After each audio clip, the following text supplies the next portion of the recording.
As the applause for Isabella's engagement echoes through the ballroom, Adrian Blackwood makes a move that no one could have predicted. His voice cuts through the celebration like a thunderclap. "Miss Hawthorne is the only woman I've ever wanted as my Duchess." The gasps grow louder. Clara's heart pounds. What now? Is this truly love, or has the Duke made a mistake? Welcome back, my wonderful family and friends. If you're enjoying this story, don't forget to hit subscribe and drop a comment letting me know where you're tuning in from. And trust me, you won't want to miss tomorrow's story, so stay tuned. England 1871, Hawthorne Manor in Hampshire. The sun was beginning to dip low in the sky, casting golden light through the glass panels of the conservatory. A soft breeze carried the scent of freshly bloomed roses from the garden outside, weaving its way through the warm air. Clara Hawthorne, sitting alone in the corner of the small, sunlit room, let her fingers gently trace the edges of the medicinal herbs she had arranged on the table.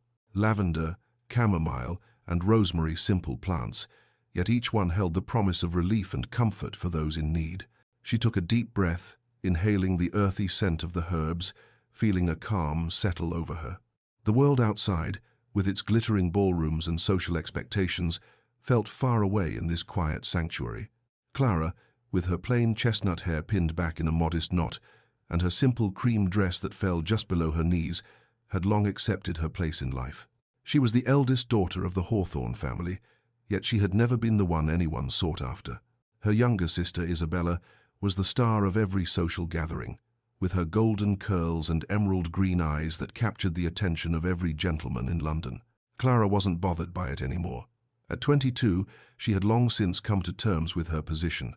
She would never be the one to dance under the chandelier at Lady Blackwood's grand balls, or be wooed by the Duke of Ravenswood. She was content to tend to the household's accounts, care for the sick in the village, and lose herself in the pages of a good book. The quiet of the conservatory was where she felt at peace, far from the noise and bustle of society's demands. Her peaceful moment was interrupted by the sharp voice of Mrs. Pemberton, the housekeeper. "Miss Clara," Mrs. Pemberton called, her footsteps growing louder as she approached the conservatory. "Your mother is looking for you. The Duke of Ravenswood has arrived, and your mother insists you come at once." Clara's fingers stilled over the lavender leaves. The Duke of Ravenswood? She had heard his name whispered around society, a wealthy and elusive man known for his reclusive nature. His return to London after several years abroad had caused a stir, and Lady Marguerite, her mother, had orchestrated every detail of their upcoming garden party with one goal in mind: Isabella's marriage prospects. "Miss Clara," Mrs. Pemberton continued, her voice now tinged with a note of urgency, "Lady Marguerite demands that you present yourself somewhat presentable. I shall assist you with your gown." Clara sighed softly. Her mother's expectations were clear. Isabella would be the jewel of the evening, and Clara would simply be there as a shadow, an accessory to her sister's beauty. Her role had long been set in stone, and she had accepted it without protest. She stood slowly, smoothing her plain dress as she walked toward the housekeeper. Somewhat presentable, she mused, knowing full well that her idea of presentable was vastly different from her mother's.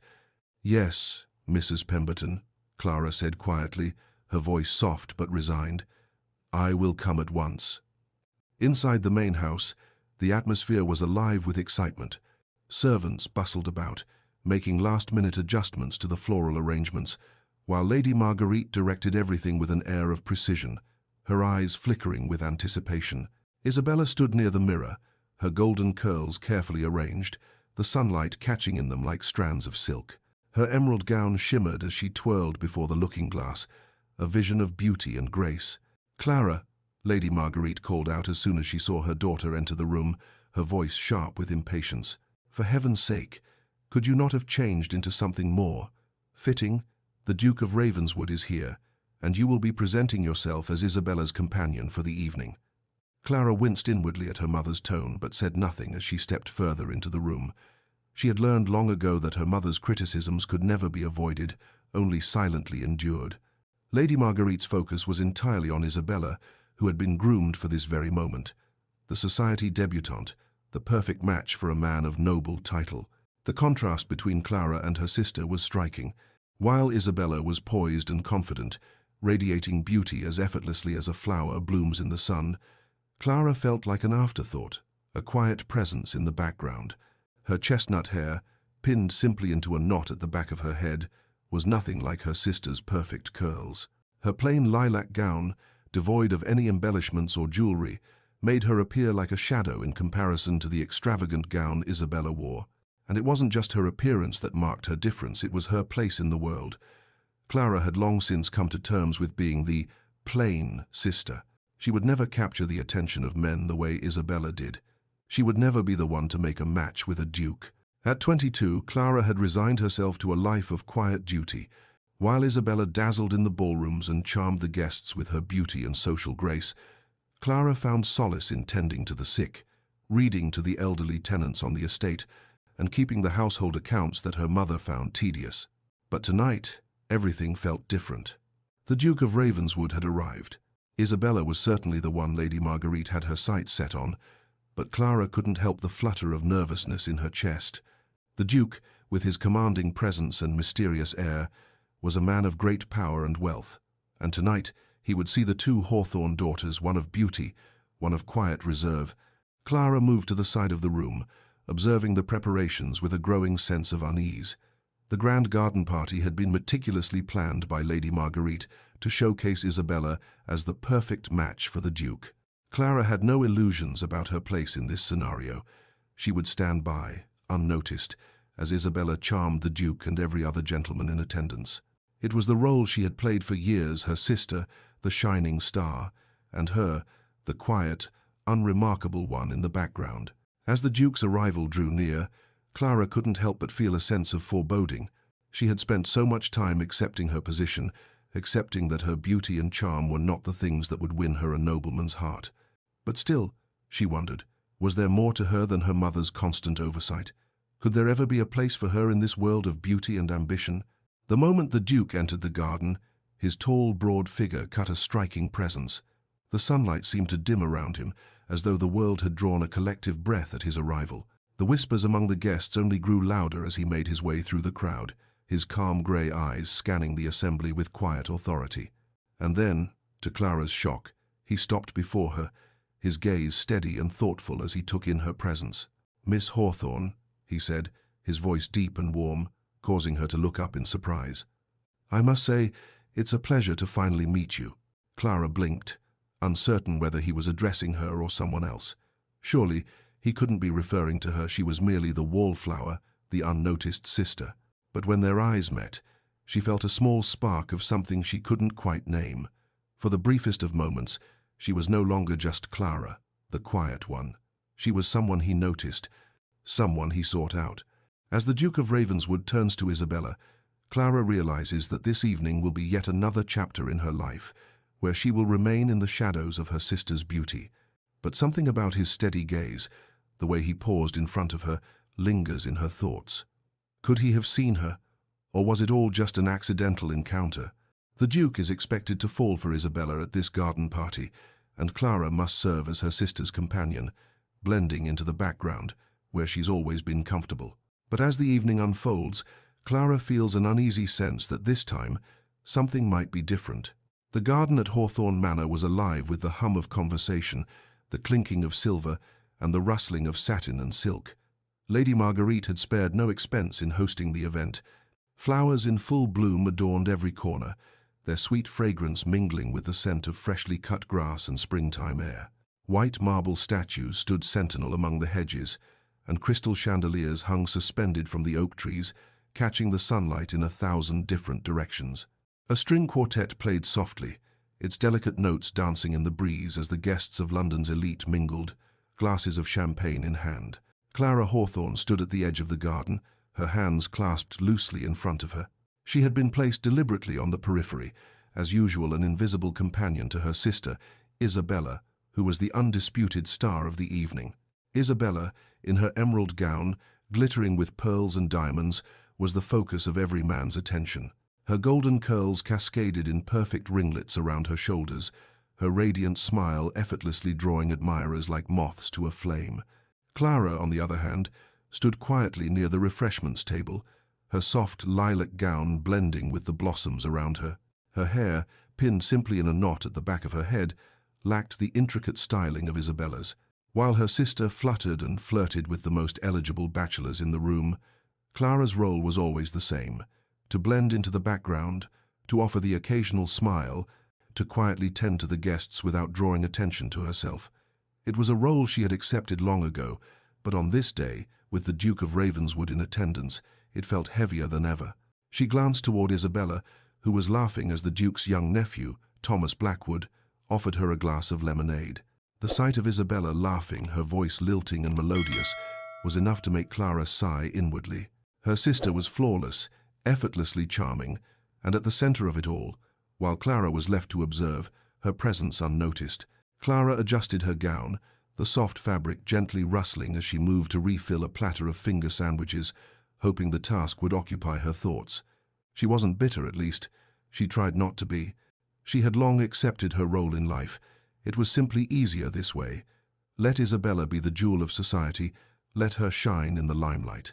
Clara was content with her quiet, unremarkable existence, tending to her family's needs, managing the household accounts, and volunteering in the village. But even as she settled into her role, there was a part of Clara that longed to be seen not as Isabella's sister or a mere background figure, but as someone with worth in her own right. But that will never happen, Clara thought, squaring her shoulders. Not here, not in this world. The arrival of the Duke of Ravenswood, Adrian Blackwood, caused a ripple of excitement through the garden party. It wasn't often that the Duke graced London with his presence, and his sudden appearance had the guests murmuring in eager anticipation.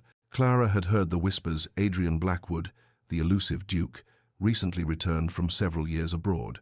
He was said to be a man of quiet authority, a philanthropist whose work had taken him far from the glittering society he now returned to. Isabella, of course, was the first to take note of his arrival, her eyes lighting up as she straightened and gracefully walked toward him, her gown swirling around her like a living thing. Clara, as was expected, stood quietly aside, her presence barely acknowledged. The Duke's striking figure moved through the crowd with an air of calm command. Tall and broad-shouldered, he had an elegance about him, his dark brown hair neatly styled, his sharp grey eyes scanning the crowd with a quiet intelligence. His appearance alone was enough to draw a crowd, and as he made his way toward Isabella, Clara couldn't help but notice the subtle way his gaze lingered on her sister admiration. No doubt. Isabella was flawless, after all. Clara had no illusions about that, but as the evening wore on, Clara couldn't help but feel a flicker of unease. There was something in the way the Duke interacted with others, something that made Clara wonder if, for once, the right person might see beyond Isabella's beauty.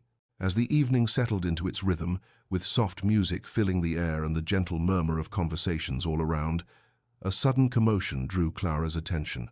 The sound of a thud, followed by a child's cry, shattered the calm.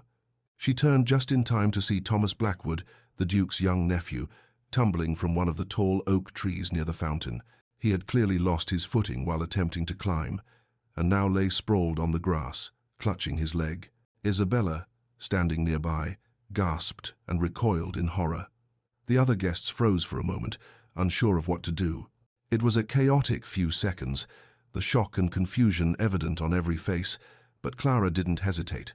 Her heart quickened, but she moved swiftly, her instincts taking over.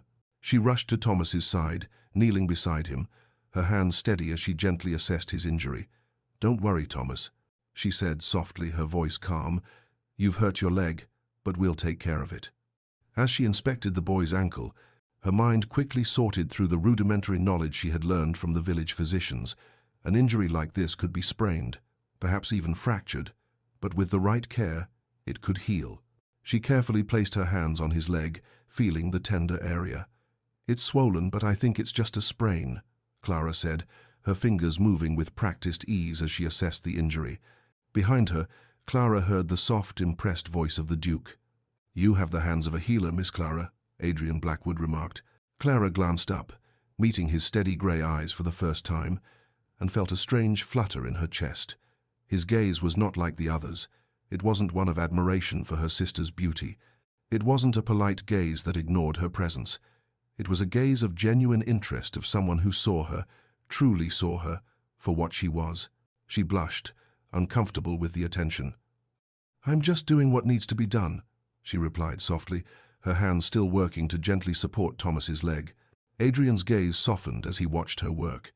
"You have a remarkable calmness about you," he observed, his voice quieter now, as if he were speaking to her alone. "Most would have panicked, but you took charge. That is rare." Clara felt her cheeks burn hotter, but she said nothing, focusing on Thomas's injury. Adrian moved closer, his eyes never leaving her. She could feel the weight of his gaze on her, but there was no judgment, only respect. Once Thomas's injury had been attended to, and he was safely escorted away to rest, Clara straightened up. Her hands trembled slightly, but she fought to steady herself. She had done what was needed, and that was enough. But the Duke, Adrian Blackwood, was still there, standing close by. He smiled at her genuinely, warmly, and it was the first time Clara had ever felt that warmth directed toward her. "You're quite extraordinary, Miss Hawthorne," he said quietly, his voice low and intimate. "You have a way of calming those around you. I can see why your family holds you in such regard." Clara blinked in surprise. She hadn't expected those words to come from him, not from someone of his stature, someone so refined and powerful. She had always been the overlooked sister, the quiet one. But here was the Duke, a man who had seen her, truly seen her, for the first time. As the evening continued, the conversation and laughter around Clara faded into the background. She found herself moving through the crowd with a quiet confidence she had never felt before, the Duke's words echoing in her mind. Extraordinary. It was a word she had never thought anyone would use to describe her. She glanced across the garden, where Isabella was still the center of attention, laughing and twirling as she always did. But now, Clara didn't feel the sting of comparison as she had in the past. She had discovered something new about herself, something that didn't depend on beauty or social grace. Adrian's interest in her had not been sparked by her beauty or her place in society. It was something deeper, a connection formed by shared compassion and a genuine desire to help others. Clara was not the glamorous sister, but in that moment, she realized she didn't need to be. As the party drew to a close and the final strains of music faded into the night, Clara felt a sense of quiet satisfaction settle over her. Tonight, something had shifted, something that would change her life forever. And Adrian Blackwood, the Duke of Ravenswood, had noticed. The early morning sun cast soft light over the cobblestone streets of London as Clara Hawthorne made her way to St. Mary's Hospital. She walked with purpose, her steps quick and sure despite the quiet hum of the city around her. The world here, away from the grand parties of society and the pressure of expectations, felt more in tune with who she truly was. Here, in the sterile halls of the hospital, Clara could be herself an aide, a listener, a compassionate hand. She had been volunteering at St. Mary's for several months now, following her mother's reluctant acceptance of her desire to help the less fortunate. At first, Lady Marguerite had expressed little more than disdain for Clara's choice of work, dismissing it as beneath their station. But Clara had persisted. Volunteering at the hospital gave her a sense of purpose that society's frivolous balls and shallow expectations could never provide. It was here, with the sick and the poor, that Clara felt truly seen, not for her looks, not for her title, but for her heart. Today was no different. Clara arrived early, the hospital's courtyard quiet as the first of the patients began trickling in. She helped with basic tasks, delivering meals, aiding the nurses in tending to wounds, and sitting with those in pain, offering words of comfort and gentle touches. It was simple work, the kind that required little skill but an abundance of empathy. Clara was good at it, perhaps even better than she realized. As Clara made her rounds, she found herself absorbed in the quiet rhythms of the hospital. There was something calming about the repetition of her tasks, the small acts of kindness that built a bridge between the suffering of others and her own heart. She'd learned early on to not let herself become too emotionally invested, to not allow the weight of the world's misfortunes to break her. Instead, she did what she could, one small act of service at a time. Her thoughts, as they often did, drifted to the events of the garden party. Adrian Blackwood, the Duke. It felt like a strange dream now, that moment in the garden when their eyes had met, when he had seen something in her that no one else had ever noticed. She had tried to dismiss it, telling herself that it was nothing, just an idle conversation sparked by a child's accident. But something had shifted in her that day, something that couldn't be easily undone. And so, she moved through her workday, pushing thoughts of him to the back of her mind. She had no right to dwell on such things, not when there were patients to care for, Not when her own place in society had already been set. Her future, she knew, would never be one of high titles and grand estates. It would be a life of quiet duty, far from the Duke's world. She was simply not meant for such luxuries. It was during her lunch break that she saw him, Adrian Blackwood, standing near the nurse's station, speaking with one of the attending physicians. She stopped in her tracks, caught off guard. He was not in his usual formal attire, but instead wore a simple coat and trousers, more fitting for an ordinary man than the Duke of Ravenswood. He looked out of place among the white walls of the hospital, but his presence seemed to command respect nonetheless. Clara's breath caught in her throat as she watched him speak to the physician. His voice, low and authoritative, carried across the room, and though she couldn't make out the words, she felt the weight of them. He was here on his own terms, not for society, not for appearances, but because he genuinely cared. He caught sight of her then. His grey eyes flickered over her, his expression softening just slightly. Clara's heart skipped a beat, but she quickly turned away, pretending to adjust a stack of papers on the desk. She knew better than to indulge in fantasies, especially about a man of his standing. Adrian Blackwood would never notice someone like her.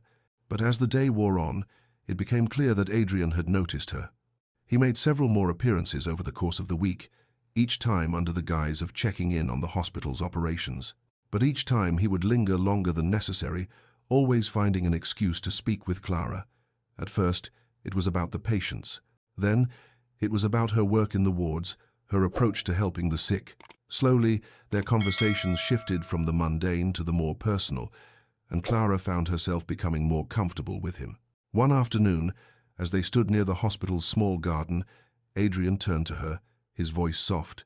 "Miss Hawthorne," he began, as he had done so many times before, though the weight of his words carried more meaning this time. "I've been meaning to ask you something." Clara blinked in surprise. "Of course, Your Grace, what is it?"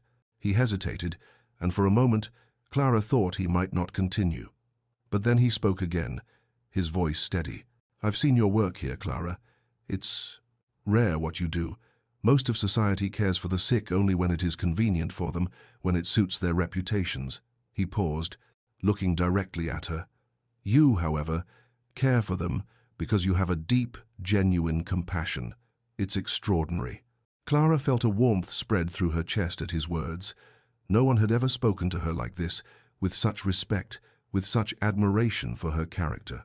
She looked down at her hands, unsure how to respond. "I do only what I can, Your Grace," she said softly. Adrian smiled, his eyes warm. "Please, call me Adrian," he said. "We've worked together enough for you to drop the formalities." Clara nodded, a slight blush creeping up her neck. She hadn't expected their conversation to take such an intimate turn, but there was something about Adrian that made her feel seen, not for her beauty or her family's status, but for who she truly was. The next day, Clara's world shifted again. She was summoned to Lady Marguerite's study, where her mother's sharp gaze met her as soon as she entered. "Clara," Lady Marguerite said, her voice tinged with irritation, "I've had enough of this nonsense." Clara blinked in confusion. "What nonsense, Mother?"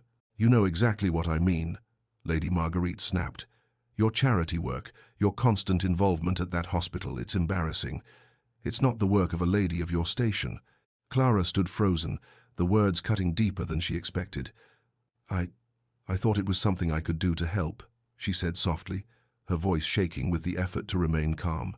"People need it. They need care, especially those who cannot afford it." Lady Marguerite's expression hardened. "No, you are a Hawthorne, and you will not lower yourself to such levels. You will stop this at once. Is that understood?" Clara's chest tightened, but she nodded. "Yes, Mother." But as she turned to leave, a small envelope caught her eye, lying on the desk. It was addressed to her in familiar handwriting. She took it quickly, not daring to open it in front of her mother. Once in her room, Clara tore the envelope open, finding a short note inside. "Your compassion is not common, it is extraordinary. Please do not let anyone diminish your light." The note was from Adrian. A sense of warmth spread through her as she held the letter in her hands. She wasn't alone in her feelings. Adrian saw her. And, for the first time, Clara realized that her path might not have to be confined by the limitations of her mother's expectations. But as the evening drew near, the weight of her situation settled back into her bones. She was torn between the woman she was becoming, the woman Adrian saw, and the woman her mother wanted her to be. The pressure to fit into society's mold, to abandon what brought her peace and fulfillment, was growing unbearable. Her mother's words echoed in her mind, "You will not lower yourself to such levels." Clara wasn't sure how much longer she could live in the world her mother had created for her. Clara folded the letter carefully and tucked it away, pressing it against her chest.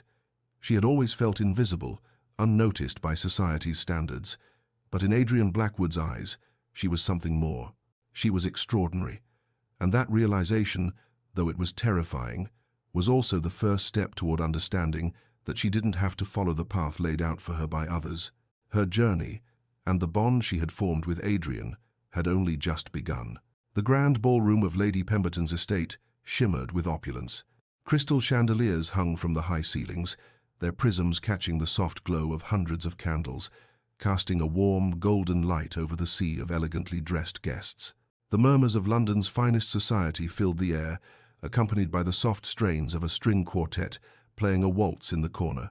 Laughter, clinking glasses, and the rustle of silk gowns blended together, creating the unmistakable buzz of a gathering where expectations and reputations hung like a delicate thread. Clara Hawthorne stood at the edge of the room, her position unchanged. She was not here to dance nor to be admired. She was simply an accessory to her sister, Isabella, who, in her emerald silk gown, golden curls cascading around her shoulders, had captured the attention of every man in the room.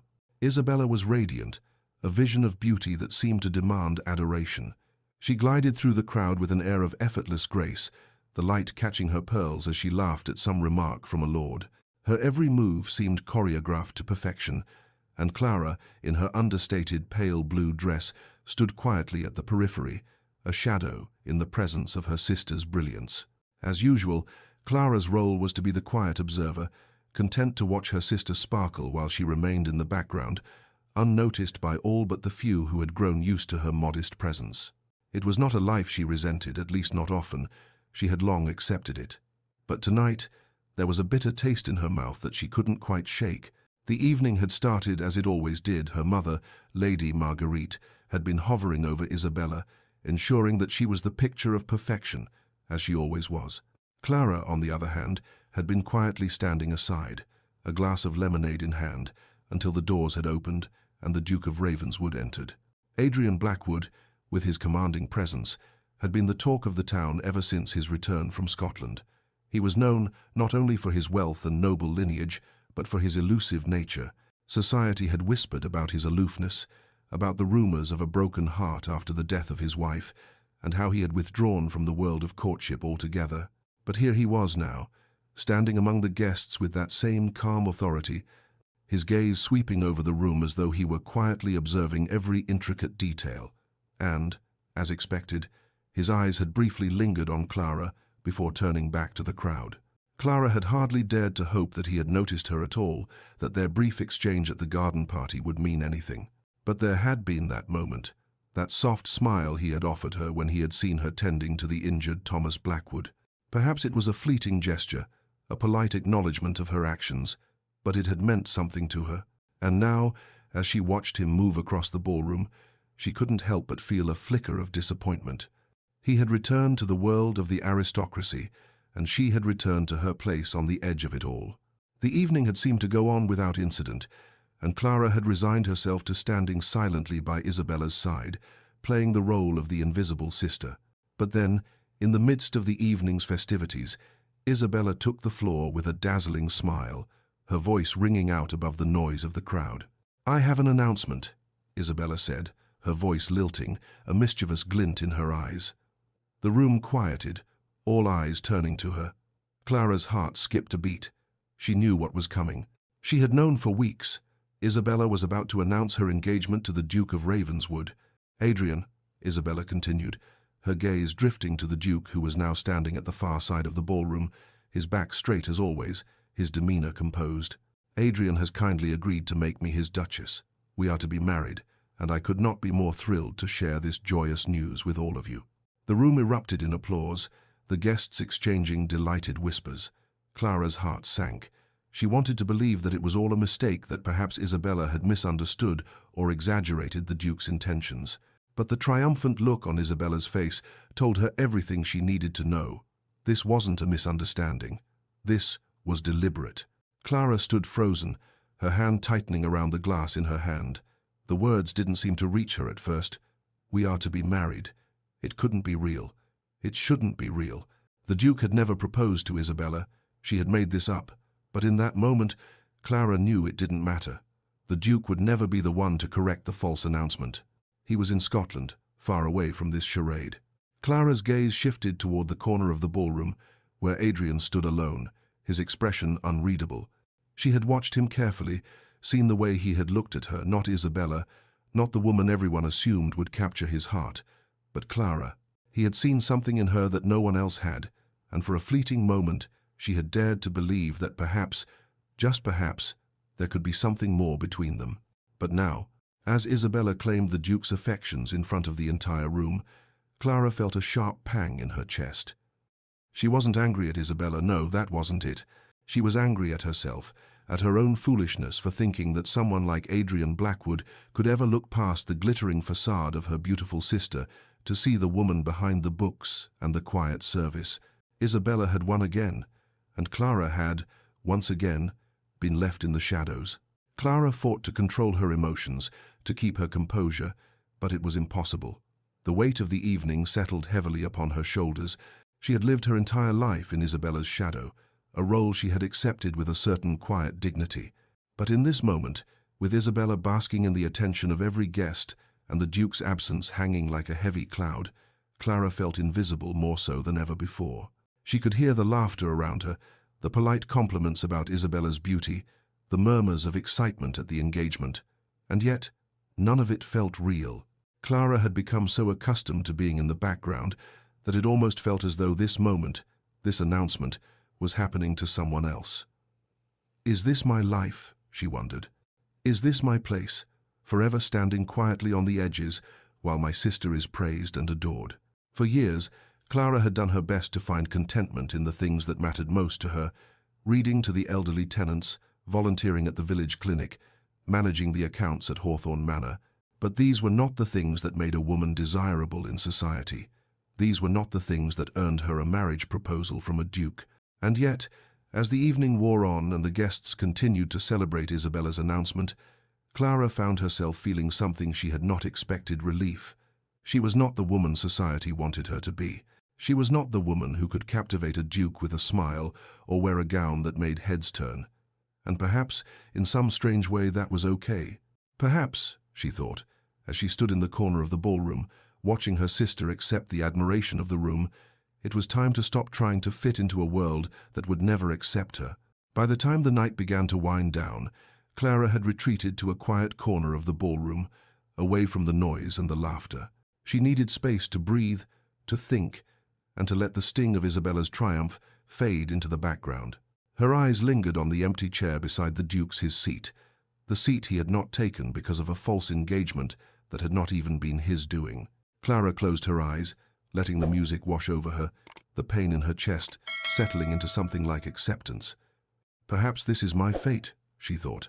Perhaps this is the role I'm meant to play: quiet, unseen, unnoticed.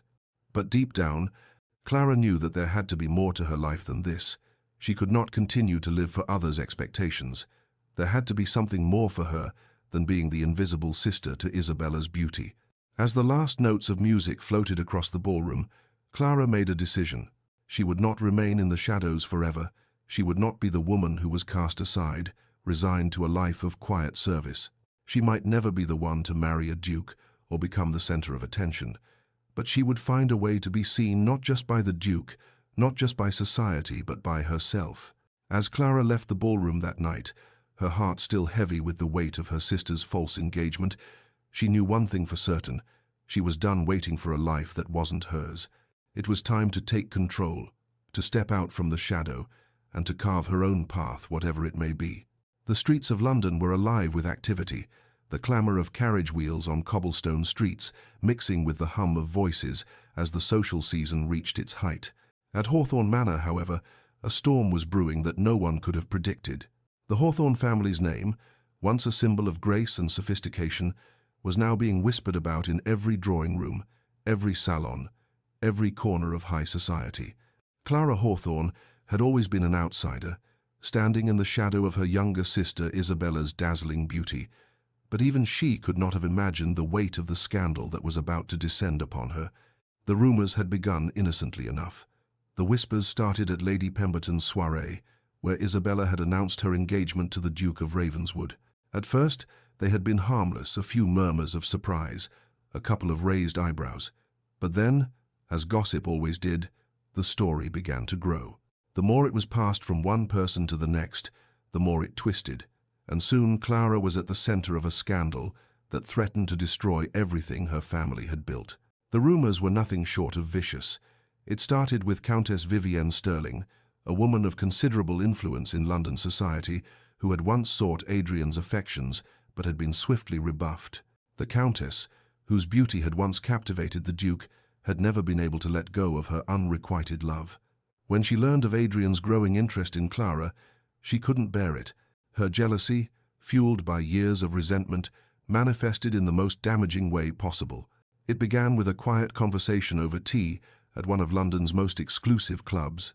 Countess Vivienne, in her impeccable black lace gown, had expertly steered the conversation toward the Duke's new companion, Clara Hawthorne. With a sly smile and a conspiratorial tone, she had begun weaving her tale of scandal.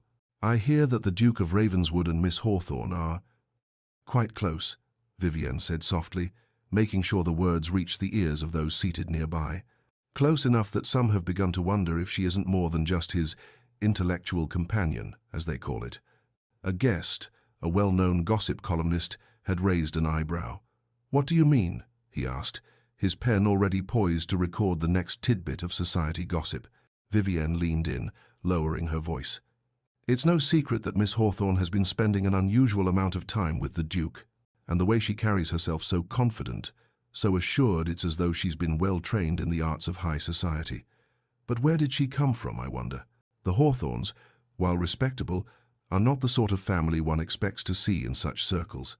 Her voice dropped further, the words now tinged with scandal. "I suspect Miss Clara is not as innocent as she appears. Some are even suggesting she is Lord Hawthorne's illegitimate daughter, the result of an affair with one of their servants.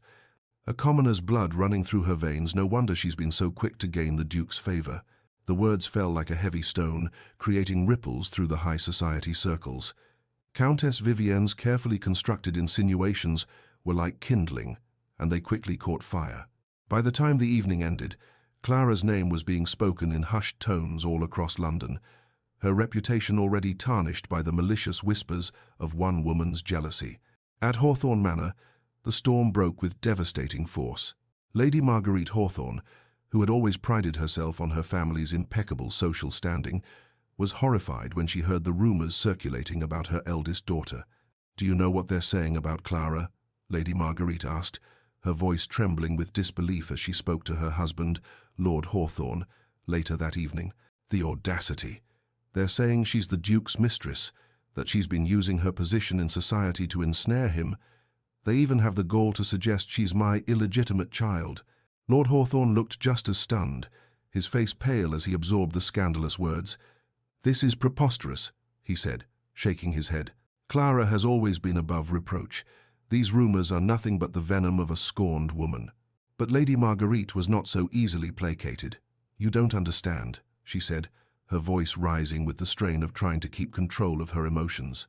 "This is going to ruin us. Our name, our standing in society, it's all at risk. Clara has brought this upon us with her foolishness."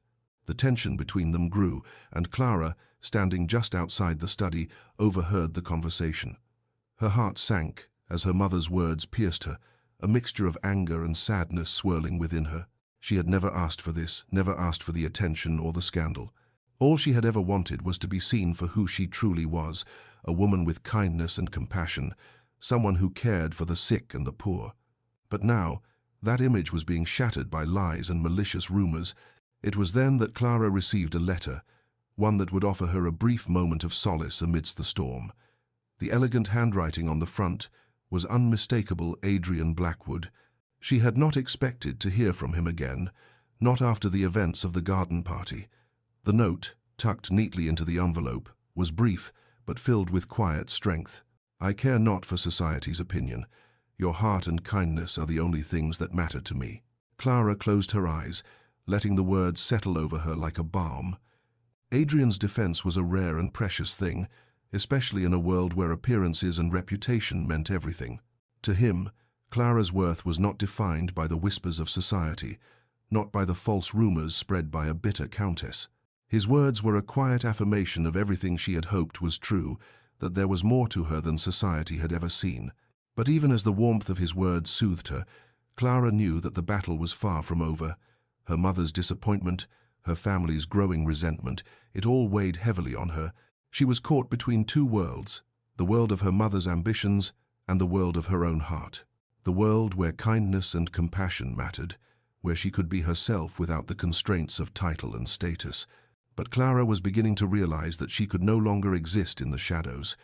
The battle for her identity, who she was and what she stood for, was one she could no longer avoid.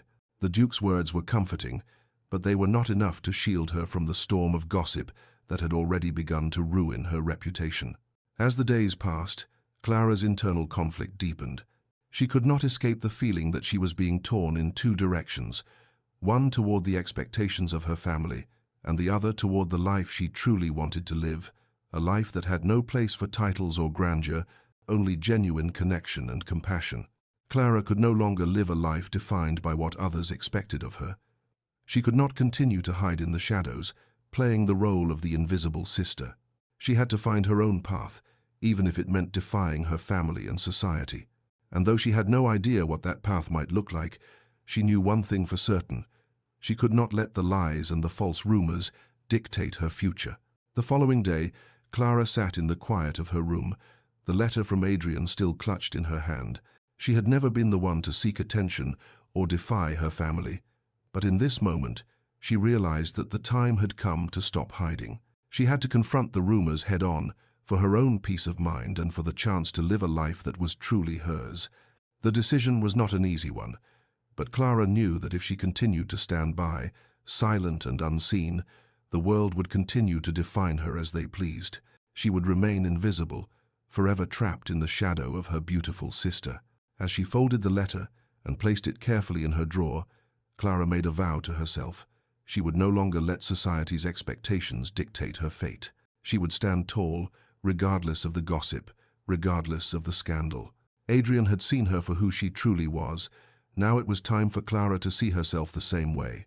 And when the time came, she would no longer be afraid to step out from the shadows and claim the life she had always dreamed of. The battle was far from over, but Clara knew that with each passing day, she was becoming stronger. The weight of the rumors, the judgment of society, and the disapproval of her mother no longer held the power they once had. Clara had found something far more valuable, her own sense of worth, a recognition of who she truly was, and the courage to stand firm in it. As the world continued to spin around her, Clara stood resolute, ready to face whatever came next with the quiet strength and compassion that had always been her true legacy. The Pemberton Ball was one of the most anticipated events of the London social season, an evening where the city's elite gathered to celebrate wealth, beauty, and the promises of advantageous marriages. The chandeliers above cast a warm, golden light over the ballroom, and the air buzzed with polite conversation, the rustle of silk, and the clink of crystal. Ladies glided across the floor, their gowns shimmering in the candlelight, while the men, handsome in their tailored evening coats, watched from the sidelines, eyes lingering on their chosen partners. It was an evening designed to dazzle, to impress, and to secure futures. Clara Hawthorne, however, felt none of the glittering excitement that swirled around her. She stood just outside the ballroom, her hands clasped nervously in front of her.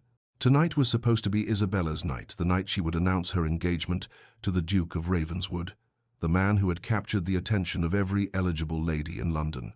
The ball had been arranged with such careful precision by Lady Marguerite, and Clara, as usual, was to play the role of supportive sister, unseen, unnoticed, and, most importantly, silent. Yet, as the guests filled the room and Isabella, radiant in her sapphire gown, her golden curls cascading down her back, took her place at the center of the celebration, Clara felt a knot form in her stomach. The weight of the evening was not lost on her. It was heavy with expectations, both from her family and from society. It was a night that would either seal her sister's future or cast Clara into the shadows once again. But it wasn't just the usual unease she felt. Tonight, something was different. Tonight, the air crackled with tension, and Clara couldn't shake the feeling that her life was about to change, whether she was ready or not. As the night wore on, Clara watched from the sidelines as Isabella basked in the admiration of every man in the room. The guests crowded around her, fawning over her beauty and grace, praising her imminent engagement to the Duke. Isabella seemed to glow under the attention, her smile dazzling, her laughter light and carefree. To anyone who was watching, it was clear Isabella was the queen of the evening. Clara, on the other hand, had retreated to the corner of the ballroom, feeling the familiar sting of invisibility. Her pale blue dress, simple in design, stood in stark contrast to the luxurious gowns that surrounded her. She wasn't meant to be seen, and she had long since accepted that. So, she stood quietly by, her gaze drifting across the crowd, her mind racing. She had not spoken to Adrian since the garden party, a fleeting encounter that had left her heart in a state of confusion. The moment he had looked at her, really looked at her, had been one of the most unexpected things to ever happen in her life. But now, as she watched him move through the room, his calm, steady presence filling the space around him, Clara wondered if she had only imagined the connection they shared. Surely, someone like him, powerful, noble, admired, could never be truly interested in someone like her. But still, when their eyes met across the room, Clara's heart skipped a beat. Adrian, the Duke of Ravenswood, was the epitome of everything she had been taught to believe she could never attain. Wealth, power, status. And yet, his gaze lingered on her for just a moment longer than it did on the others, and that small flicker of recognition only added to the mounting tension in Clara's chest. Isabella was the center of attention, as expected, but Clara felt an inexplicable sense of dread settle over her. Something was not right. The whispers that had been circulating about her, about the fabricated rumors of her supposed involvement with Adrian, seemed to grow louder in her ears. The more she thought about them, the more she realized how much they had begun to affect her. The malicious gossip from Countess Vivian Sterling, the false accusations that had been spread, had taken their toll on Clara.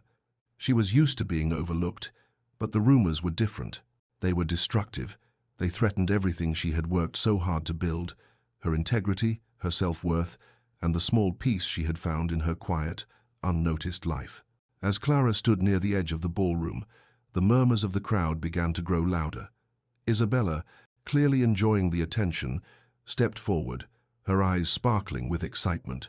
She turned to the Duke, who had been watching her intently, and with a practiced smile, she addressed the guests. "It is with great joy," Isabella said, her voice carrying across the room, "that I announce my engagement to His Grace, Adrian Blackwood, Duke of Ravenswood." A collective gasp swept through the room, followed by applause and congratulatory cheers. The guests exchanged knowing glances, some nodding in approval, others eager to join in the celebration of what they believed was an inevitable match. Clara felt as though the room had suddenly closed in around her. The announcement wasn't a surprise, of course. Isabella was, after all, the woman everyone expected Adrian to marry. She was beautiful, poised, and destined for greatness. But what Clara had not anticipated was the cold, sinking feeling in her stomach, the realization that this was all a lie. Before she could fully process the rush of emotions that threatened to overtake her, a sharp, commanding voice cut through the chatter. "Miss Isabella Hawthorne," Adrian's voice rang out, clear and steady. "I must address a matter of great importance." The room fell silent. The air seemed to still as all eyes turned to him. Adrian stood at the far side of the ballroom, his posture tall and unyielding. His grey eyes scanned the room, lingering for a moment on Isabella before turning to face the crowd. "Miss Isabella Hawthorne has announced an engagement that does not exist," Adrian said, his voice unwavering. "I have never proposed to her." "Adrian," the words hung in the air, and the silence that followed was deafening. The guests exchanged bewildered looks, unsure of how to react. Isabella's face drained of color, and Clara's heart raced in her chest. She couldn't believe what she was hearing. The Duke had just publicly denied the engagement, exposed the lie for all to see. As the shock of Adrian's statement reverberated through the room, the Duke turned toward Clara, his gaze locking onto hers. She felt her breath catch in her throat, her heart pounding in her chest, as Adrian slowly made his way across the room toward her. The crowd seemed to part in reverence as he approached, his eyes never leaving hers. "The only woman I have ever considered as my Duchess," he said, his voice filled with quiet conviction, "is Miss Clara Hawthorne." The words were like a thunderclap in the room. Clara's eyes widened, her pulse quickening as the implications of his statement sank in. She had expected the Duke to deny the false engagement, but she had never imagined he would turn the attention so completely toward her. The guests, who had once admired Isabella for her beauty and grace, now turned their gaze to Clara, who stood frozen in place, unable to comprehend what was happening. Isabella's face twisted with humiliation. The bright smile she had worn just moments ago had vanished, replaced by an expression of shock and disbelief. Clara, too, stood in stunned silence, unsure whether to feel elation or dread. Adrian had chosen her not because of her beauty, but because of something else entirely, something she had never considered before, the possibility that he saw her, truly saw her, for who she was, beyond the whispers and the rumors. The room was buzzing with questions, the sound of confused murmurs filling the space as the reality of the situation began to sink in. Countess Vivienne Sterling, who had been hovering near Isabella, stepped forward, her face contorted in an attempt to regain control of the situation. "This is absurd," she said, her voice shaking with indignation. "The Duke is clearly confused." "Miss Clara is—" Adrian interrupted her, his voice cold and authoritative. "Countess, I am not confused. You, on the other hand, have made your intentions quite clear. You've spread lies, rumors that have no basis in truth. Miss Clara Hawthorne is not only my choice for a wife, but she is also the woman I respect most in this room. You, Countess, will not be allowed to continue your deceit any longer." The Countess's face went pale as her fabricated stories were exposed. The room, once buzzing with whispers of admiration for Isabella, now hummed with disbelief and shock. Adrian's words had cut through the web of lies spun by Countess Vivienne, exposing the malicious scheme that had been designed to ruin Clara's reputation. Isabella, her pride shattered, stood motionless, unable to respond. Her world, built on beauty and societal expectations, was crumbling around her. As the evening unfolded, the guests slowly began to dissipate, their murmurs turning to silence as they filed out of the ballroom. Clara stood at the center of the room, her heart still pounding from the events that had just transpired. Adrian's public declaration had changed everything, but it had also left her with a new sense of clarity. She was no longer the invisible sister, the quiet shadow of Isabella. Adrian had seen her not for her beauty, but for her heart, her character, and her ability to care for those around her.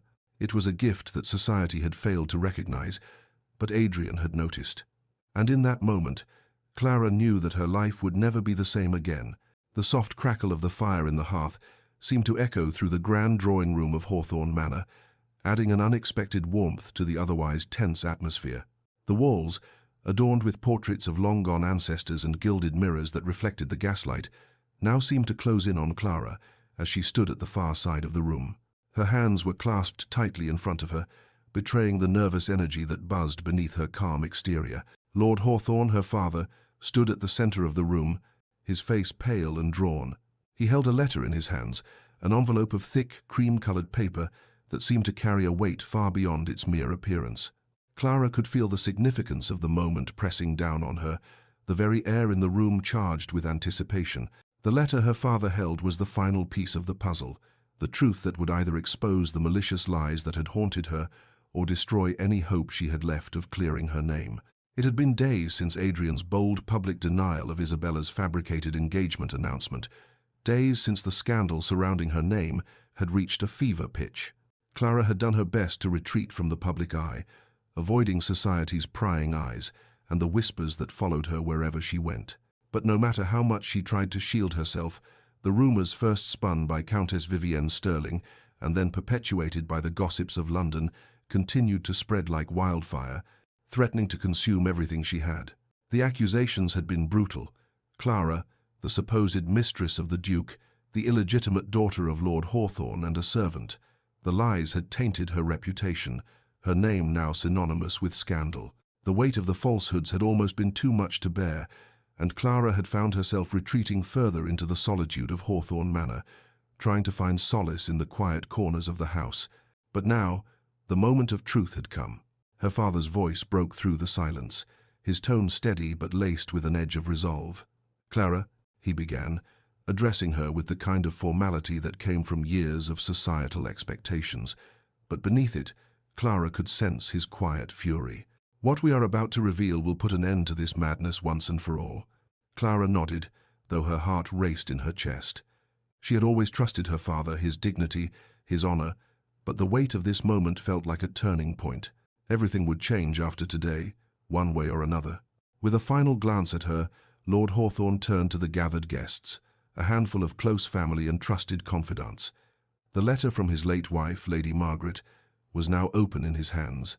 Her handwriting, so familiar and full of love, seemed to mock the injustice that had been done to their family. Clara's eyes filled with a quiet sorrow. Her mother had passed away years ago, but she had left behind a legacy of integrity. It was her final words, now to be read aloud, that would confirm Clara's legitimacy and silence the rumors once and for all. "Lady Margaret wrote this letter before her passing," Lord Hawthorne continued, his voice unwavering. "In it, she leaves a clear record of Clara's birth and her rightful place in this family. It is time for the world to know the truth." He unfolded the letter, his fingers trembling ever so slightly as he began to read aloud. Clara listened intently, the words taking on a weight she had never expected. "To my beloved husband, William, and to my dear daughters, Isabella and Clara, I write this letter with the knowledge that time is a fickle thing, and that one day, when I am no longer with you, you may face questions that only this letter can answer. Clara, our eldest daughter, is every bit as legitimate as her sister, Isabella. I carry no regret in this truth, nor in the love I have for both of you. She is of our blood, my dear William, and her place as your daughter will forever stand, no matter the whispers that may come." Clara's breath caught in her throat as her father continued, the words from her mother's letter echoing in the room like a clarion call for justice. "There are those who may question her legitimacy. There are those who may suggest she was born of lesser means, the product of some affair or scandal. Let these rumors be known for what they are, nothing more than baseless lies meant to tarnish the Hawthorne name. Clara is your daughter, and nothing will change that." As her father finished reading the letter, Clara felt the weight of its truth wash over her.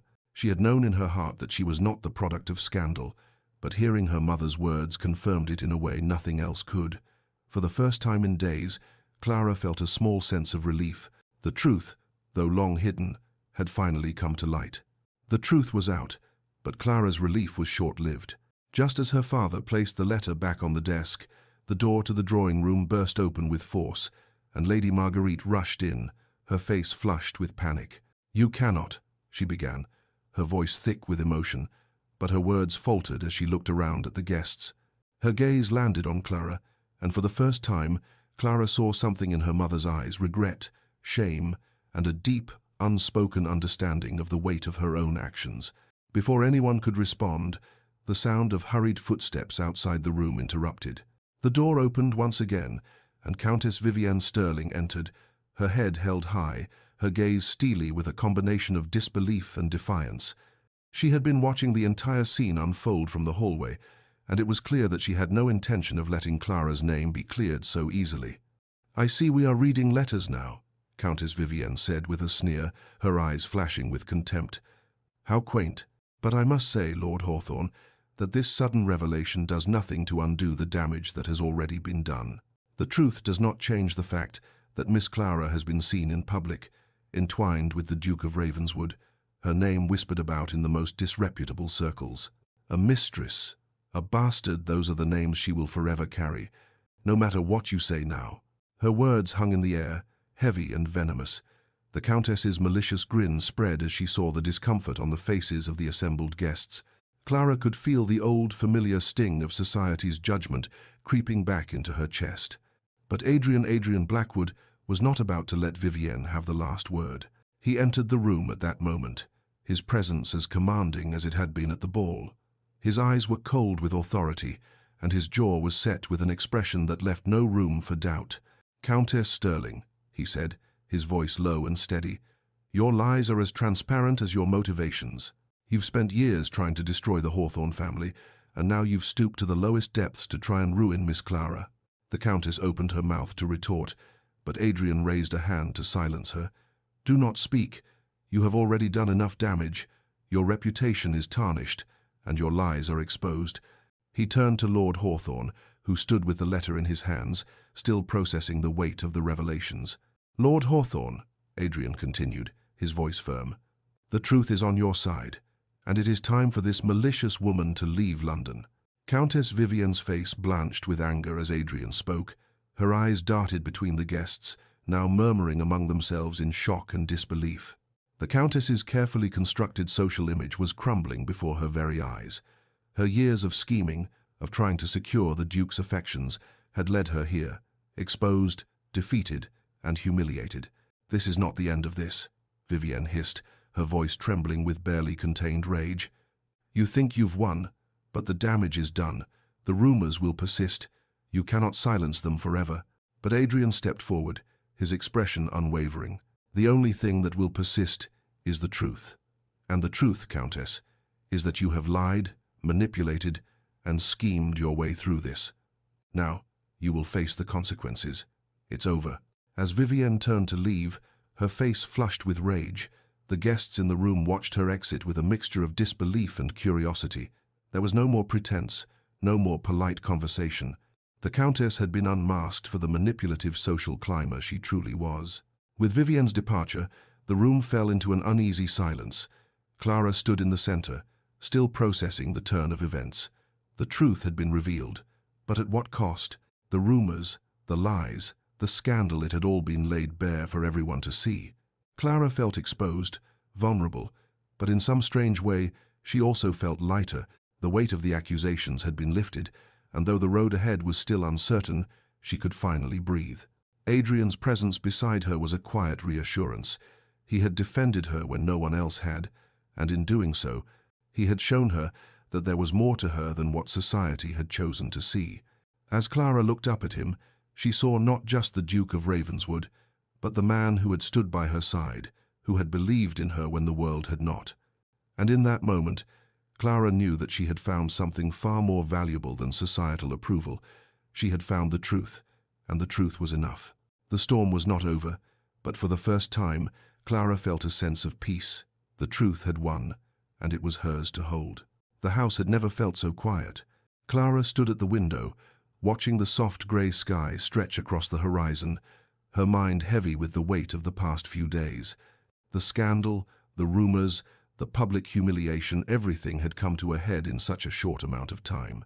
Now, in the stillness of the morning, it felt as though the air itself was holding its breath, waiting for something to shift. It had been 3 days since the revelation at the Pemberton ball, the day Adrian had publicly denounced Isabella's false engagement and declared his intentions toward Clara. Since then, the house had been abuzz with preparations, not for the usual social gatherings, but for something much more personal. Lady Marguerite, Clara's mother, had suffered a collapse in the wake of the public scandal, her fragile composure shattered by the strain of the events. Clara, who had always been the one to step back and remain unseen, now found herself in a position she had never anticipated, one of the primary caretakers for her mother, a woman who had once expected Clara to serve as nothing more than a quiet ornament on the fringes of their family's social life. As Clara stood in the window, she could hear the soft murmur of voices from the other side of the house. Her father, Lord Hawthorne, was speaking with the physician who had been tending to Lady Marguerite, his words low but filled with a sense of concern. He had always been a man of action, steady and composed, but there was a vulnerability to him now that Clara had never seen before. "Is she going to be all right?" Clara asked softly, not turning from the window. Her father's footsteps were faint as he approached her. "She will recover, but it will take time," he said quietly. "The shock was simply too much for her." Clara nodded, though her mind was far away, lost in the echoes of the past. She had spent so many years trying to meet her mother's impossible standards, always coming up short in her eyes. For so long, Lady Marguerite had treated Clara as an afterthought, the plain daughter, the one who could never compete with the dazzling Isabella. But now, with the weight of the public scandal upon them, it seemed that Lady Marguerite was finally beginning to see the truth. It had been Adrian who had finally shattered the illusion that had held their family in place. His defense of Clara and his public acknowledgement of her worth had peeled away the layers of pretense and shown them all something real. But what had been most surprising of all was how this truth had forced Lady Marguerite to face her own role in the situation, the way she had treated Clara, always placing Isabella's beauty and charm above her daughter's kindness and intelligence. It was later that afternoon when Clara finally entered her mother's room. Lady Marguerite lay in bed, propped up by pillows, her face pale and drawn. There was something fragile about her now, something Clara had never seen before. Gone was the woman who had always commanded attention, who had filled every room with her presence and expectations. Instead, there was a woman who had been broken open by the very world she had once controlled. Clara hesitated at the door, unsure of how to approach. Her relationship with her mother had always been strained, filled with unspoken resentments and unmet expectations. Lady Marguerite had never been an easy woman to please, and Clara had spent most of her life feeling like she would never be enough, never beautiful enough, never social enough, never the perfect daughter Isabella had been groomed to be. But as Clara stepped closer to the bed, she saw something in her mother's eyes that she had never seen before. Vulnerability. "I'm sorry, Clara." Lady Marguerite's voice was faint, barely above a whisper. "I'm so sorry." Clara felt the words like a sharp pang in her chest. She hadn't expected this, hadn't expected to hear those words from her mother, who had so often pushed her aside in favor of Isabella. She sat by her mother's bedside, unsure of what to say, her throat tight with emotion. Lady Marguerite turned her gaze toward her, her eyes full of regret. "I was so blinded by Isabella's beauty that I failed to see I had two remarkable daughters. I nearly destroyed the one with true worth." The words hit Clara with a force she hadn't anticipated. Her mother, the woman who had always seemed so distant and critical, was now speaking with a tenderness Clara had never known from her. "I never meant to hurt you," Lady Marguerite continued, her voice thick with emotion. "I always thought I was doing what was best for you, pushing you to be better, to be more like Isabella. But I see now. I see what I did to you, and I regret it deeply."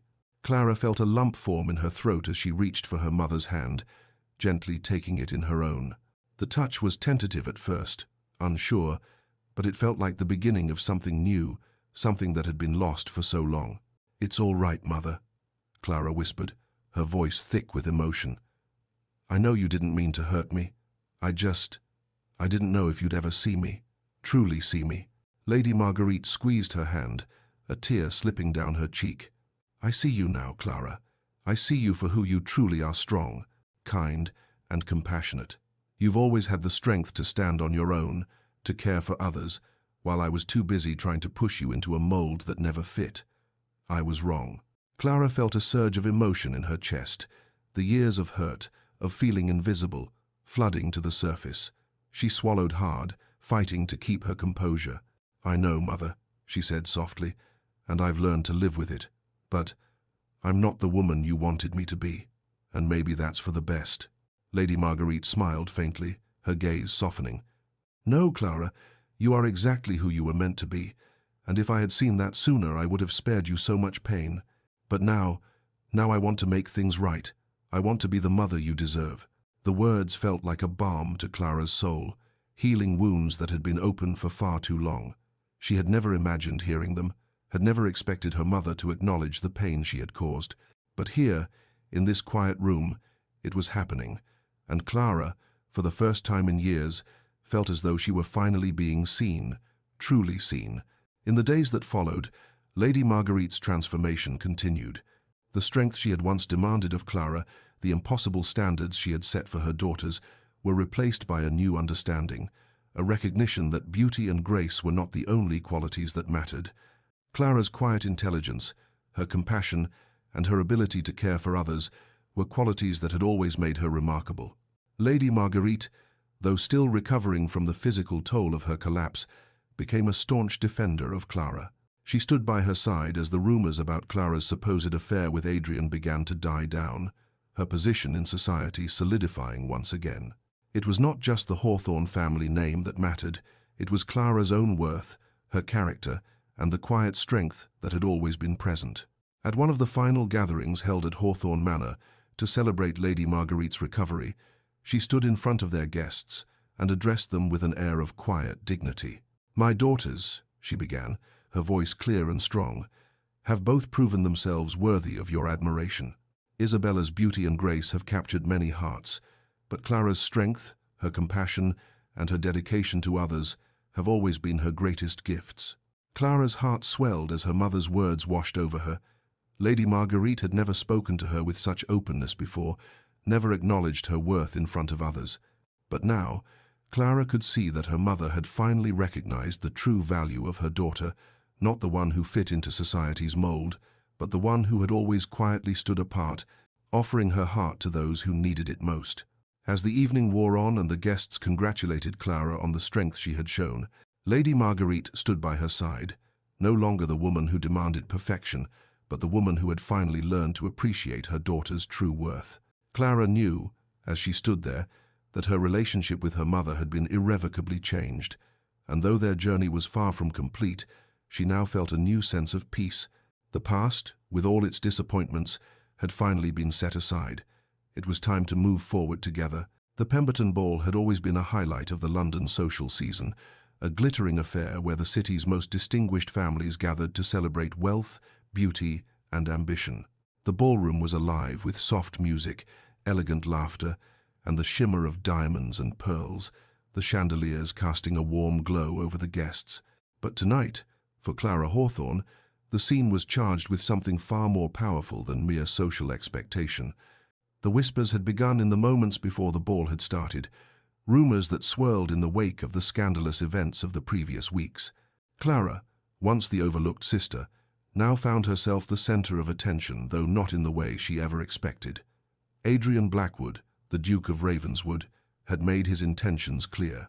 Yet, as she stepped into the room that night, Clara's heart raced with uncertainty. She had no idea how the evening would unfold, or what Adrian's next move would be. But one thing was certain: everything had changed. The air was thick with anticipation as Clara entered the ballroom, her modest yet graceful gown a quiet contrast to the extravagance around her. Her mother, Lady Marguerite, stood nearby, her eyes glinting with pride for the first time in a long while.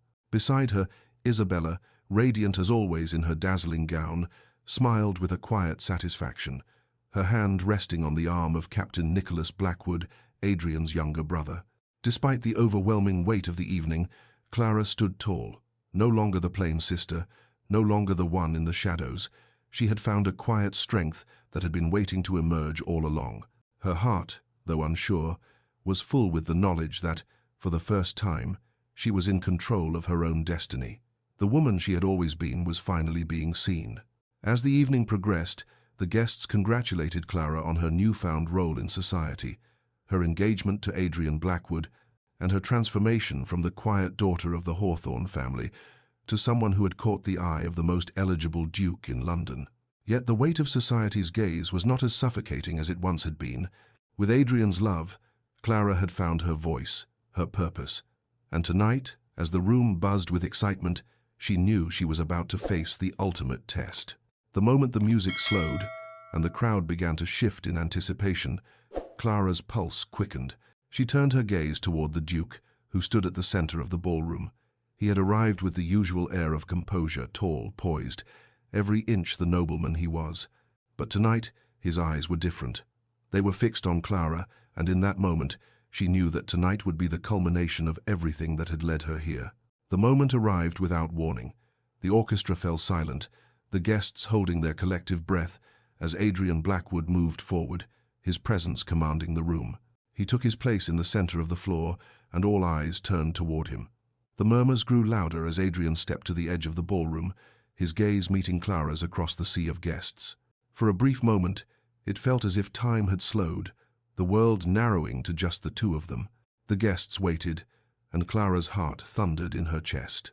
She had expected this moment, the proposal that had been hinted at for weeks, the culmination of their public courtship, but she had not anticipated the weight of it, nor the way her entire world would feel like it was hanging in the balance. Then, as if the silence of the room was a cue, Adrian spoke. "Ladies and gentlemen, esteemed guests," he began, his voice clear and steady, filling the room with its authority. "There is something I must address tonight, a matter of great importance to me. A hush fell over the room, the weight of his words sinking in. Clara could feel the eyes of the crowd on her, but her gaze was fixed on Adrian, who stood before her with a quiet certainty. "Miss Isabella Hawthorne," he continued, his voice unwavering, "has announced an engagement that does not exist. I have never proposed to her. The engagement she spoke of, the one that has been celebrated by society, was never my doing. It is a fabrication, and I cannot allow it to stand any longer." The room erupted in gasps, a collective shock reverberating through the crowd. Clara's breath caught in her throat, but she stood rooted to the spot, her mind racing to make sense of what Adrian had just said. Had he really just... Before the murmurs could escalate, Adrian turned toward Clara, his gaze softening as their eyes met. The crowd fell still once more. "The only woman I have ever considered as my Duchess," he said, his voice resonating through the silence, "is Miss Clara Hawthorne." The words, so simple yet profound, hung in the air, and for a moment, Clara felt as though the world had stopped. Every set of eyes in the ballroom was now fixed on her, and the weight of their collective gaze seemed to settle heavily upon her shoulders. But there was no panic, no fear, only an overwhelming sense of truth. Clara had expected many things from this evening, but never this.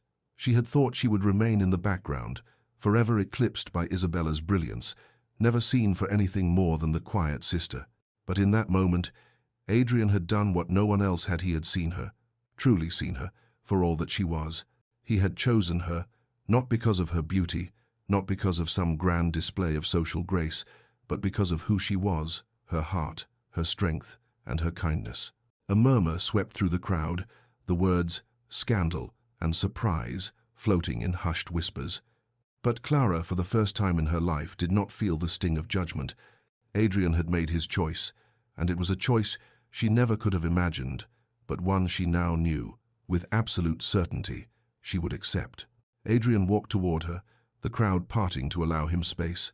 His eyes, steady and warm, never left hers as he approached, and when he reached her, he took her hand gently in his. Clara's heart raced as she looked into his eyes. The world around them seemed to fade, the noise of the ballroom no longer reaching her. She could only hear Adrian's voice, soft and steady. "Clara, will you do me the extraordinary honor of becoming my wife? Will you join me, not only as my Duchess, but as my partner in all the work we both hold dear?" For the first time in her life, Clara felt truly seen. Not for her sister's beauty, not for her family's name, but for who she truly was. And in that moment, all of the doubts, all of the years of feeling overlooked, disappeared. "Yes, with all my heart," Clara replied, her voice steady and strong. "I will marry you." The room erupted into applause, but Clara's gaze never left Adrian's. The proposal, though public and grand, had been the most intimate moment of her life. She had never imagined that the Duke of Ravenswood, one of the most sought-after men in London, would choose her, not because of her beauty, but because of something far more profound, the depth of her character. The evening, which had begun with uncertainty, now felt like a new beginning, not just for Clara but for her entire future. She was no longer the invisible sister, the one who stood in the background. She had found her place in the world not as a duchess to be admired from afar, but as a partner to a man who saw her as his equal, his true love. The wedding at St. Mary's Cathedral was an event of immense importance, attended by both Clara's and Adrian's families, as well as the highest echelons of London's elite. The cathedral's towering spires rose toward the heavens, and the air was filled with the sound of a choir singing hymns of love and union. Clara, standing at the altar beside Adrian, felt a quiet sense of peace wash over her. Her gown was simple yet elegant lace and satin woven together to create a timeless piece that matched her understated beauty. She walked down the aisle with her father by her side, her heart beating steadily in her chest.